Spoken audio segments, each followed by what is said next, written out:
மூன்றெழுத்து சொன்னேனோ சத்ரபந்து போலே. மீண்டும் அந்த திருக்கோளூர் பெண் பிள்ளை கதை சொல்ல ஆரம்பித்தாள். ராமானுஜர் தன் சிஷ்யர்களுடன் அந்த கதையை கேட்க ஆரம்பித்தார். நாமும் கேட்போமா? சத்ரபந்து என்பவன் மகாபாரதத்தில் வரும் விஸ்வராதா என்ற மன்னனின் மகனாக பிறந்தார். அந்த சத்ரபந்து பிறரை கேலி செய்வதும் துன்புறுத்துவதுமே அவனது குணங்களாக கொண்டிருந்தான். அந்த சத்ரபந்துவின் பாத்திரத்தின் பெயர் அதனோட பொருள் என்னன்னா, தாழ்ந்த இழிந்த சத்திரியன் அல்லது குறைந்த குணம் கொண்டவன் என்று பெயர். சத்ரபந்து என்பவன் ராஜகுமாரன் என்றேன் அல்லவா. இவன் மக்களை துன்புறுத்தி வந்தான். பிரஜைகள் அனைவரையும் பல இன்னல்களை அனுபவித்து வந்தனர் இவனால். அவனின் தந்தை பற்பலவாறு அறிவுரைகள் கூறியும் அதை கேட்காமல் அலட்சியப்படுத்தினான் இந்த சத்ரபந்து. பல தவறுகள் செய்து மக்களை அச்சுறுத்தி வந்தான். இதனால் மக்கள் அனைவரும் ஒன்று கூடி அவனை நாட்டை விட்டு விரட்டி விட்டனர். காட்டிற்கு வாழலானான் இந்த சத்ரபந்து. காட்டிற்கு திருந்தவில்லை. காட்டின் வழியாக பயணிப்பவர்களிடம் அவர்களை மடக்கி அச்சுறுத்தி பொருட்களை அபகரிப்பார் மற்றும் பயணிகளை கொலை செய்து அவர்களிடம் இருக்கும் பொருட்களை கொள்ளையடிப்பார். பெண்களிடம் தகாத முறையில் நடந்து கொள்வார் இந்த சத்ரபந்து. காட்டிற்கு திருந்தாமல் அவனது தீய செயல்கள் தொடர்ந்து அதிகரித்து கொண்டே இருந்தது. ஒரு நாள் அவன் இருக்கும் வழியாக ஒரு ரிஷி வந்தார். நல்ல உச்சி வெயில் நேரம் அவர் வந்த நேரம். அந்த உச்சி வெயில் நேரத்தில் வந்ததால் அவருக்கு தாகம் ஏற்பட்டது. அப்பொழுது அங்கிருந்த ஒரு தடாகத்தில் நீர் இருப்பதை கண்ட ரிஷி அந்த தடாகத்தில் இறங்கி நீர் அருந்தினார்.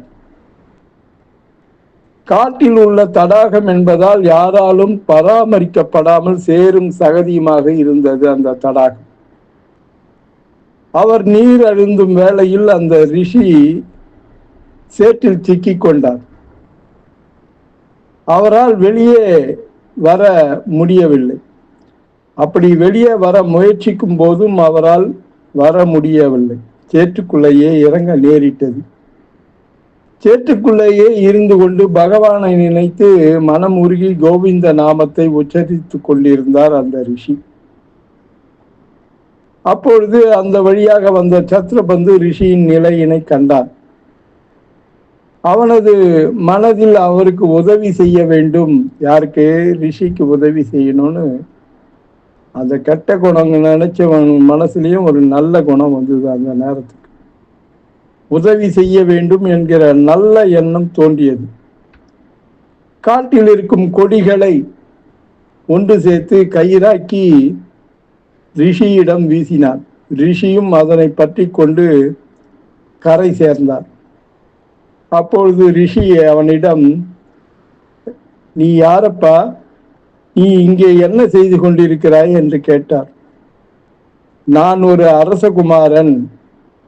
நான் நாட்டில் செய்த பல அடாத செயலினால் என்னை நாட்டை விட்டு விரட்டி விட்டனர். நான் இப்போது காட்டில் அதேதான் தொடர்ந்து செய்து வருகிறேன். என்னால் திருந்த முடியவில்லை என்று ரிஷியிடம் சொன்னான் அந்த சத்ரபந்து. ஏனப்பா, நீ நல்லவனாக இருக்கிறாய், உதவி செய்யும் உள்ளம் உன்னிடம் உள்ளது, நீ நல்ல எண்ணம் படைத்தவனாக தெரிகிறாய், எனக்கு ஏன் இப்படி நடந்து கொள்கிறாய் என வினவினார் ரிஷி.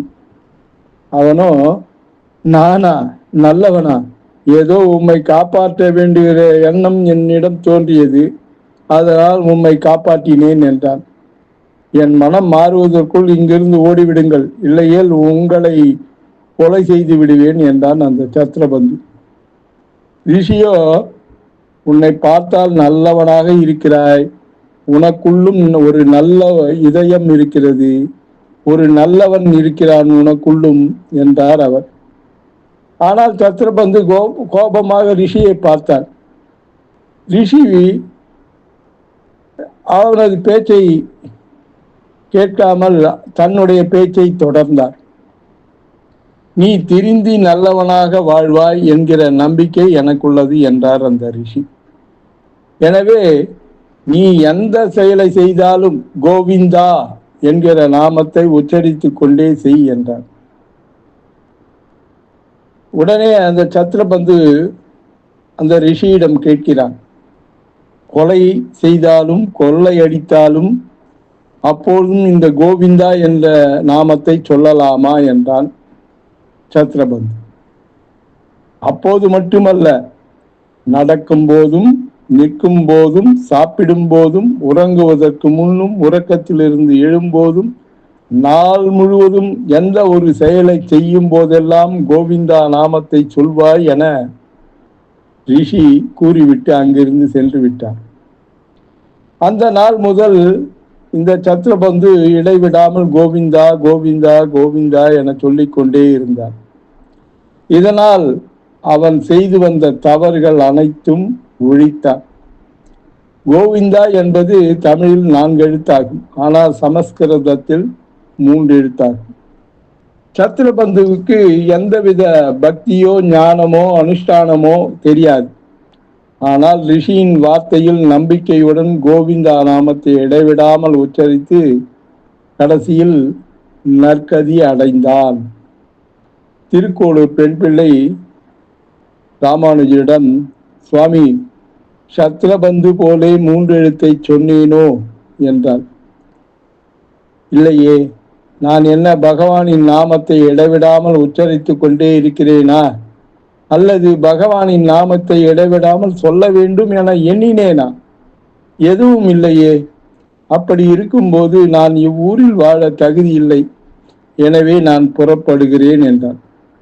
என்னம்மா அதற்குள் கிளம்புகிறேன் என்கிறாய் என்றார் ராமானுஜர். உடனே அந்த குட்டி பெண், முதலடியை பெற்றேனோ அகலிகையே போலே என்றார். ராமானுஜர் சிரித்துக்கொண்டே, அடுத்த கதையா? சரி, அந்த கதையை சொல், கேட்கலாம் என்றார் அவர். ராமானுஜருடன் சேர்ந்து நாமும் அந்த கதையை நாளை கேட்போமா? திருக்கோளூர் பெண் பிள்ளை ரகசிய கதை தொடரும். அன்புடன் எம். தணிகானந்தம், சேந்தமங்கலம். வணக்கம்.